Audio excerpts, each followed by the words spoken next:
Hey, don't mind my voice, but I wanted to share with you a parable today. That's today's like daily reading. And I think it's one of the most powerful stories in the Bible. Um it's the story of the prodigal son. Um a certain man had two sons, and the younger of them said to his dad, "Dad, can you give me my inheritance?" Um And so the dad divided up his inheritance and gave it to his sons. And not many days after that, the young son gathered everything together, went out to a country way far away, and just squandered his entire inheritance with riotous living. Just terrible. Um, and when he had spent all of his money, as you might imagine, there descended onto that land a great famine, as happens when you have nothing. And he began to be in want. And he joined himself to a citizen of that far off country and sent him into his fields to feed swine. And he was thinking, I would, in my current state,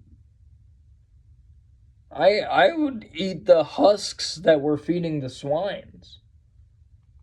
No man is giving anything to me. Like, I have nothing here. And a revelation came to him. And he said, how many of my dad's servants have bread enough to even give to other people? And here I am going hungry.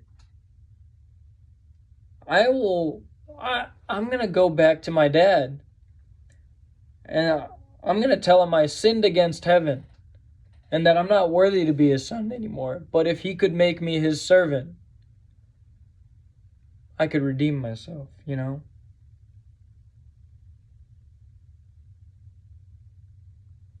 And he went, and he started going to his dad. But when his dad saw him a far ways off still, he ran to him. It was a real, like, I think of the 90s movies. A chariot of fire playing a dum dum dum dum dum dum. And his dad came to him, fell on him, and kissed his neck, and just was so happy to see him.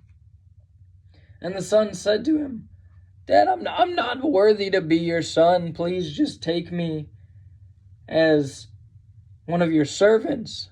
But his dad stopped him in the middle of talking and said to his servants, "Bring the best robes we have and put it on him, and put a ring on his finger and put shoes on his feet, and bring forth the fat calf we have. Let's kill it and eat it together.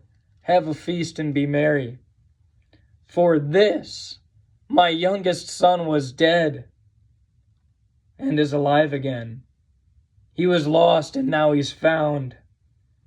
And so they celebrated.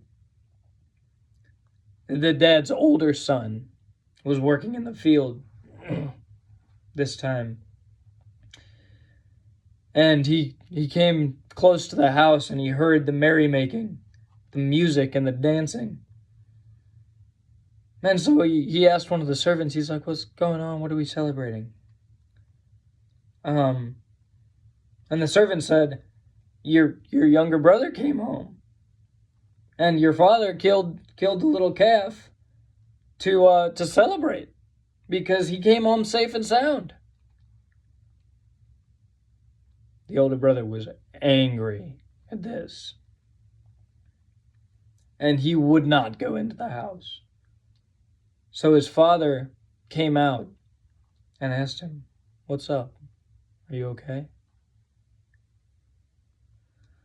And he said, "Dad, all these years I've served you, and I haven't broken a rule. I haven't transgressed. I haven't, And you never raised a celebration for me that's this, like, what's going on?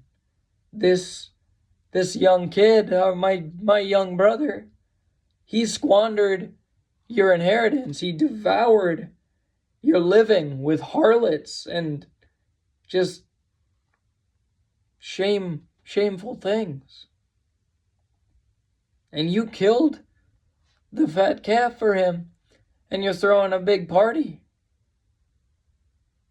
And the dad said, son, we're going to be together forever, and everything that's mine is yours. Don't think that this is a judgment on you. It was right that we should celebrate your younger brother coming home and be just glad to tears. And you know why?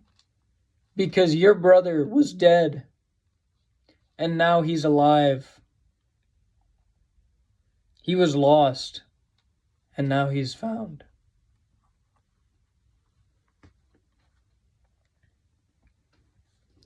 I think we've all been in the famine country. I think that we've all,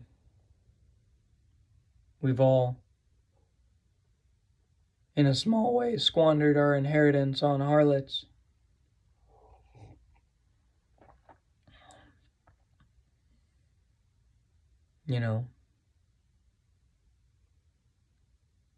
Not realizing that the country far away is extremely exciting, but it's also far away from the Father. And if the Father is a good, loving Father who genuinely wants the best for us as people,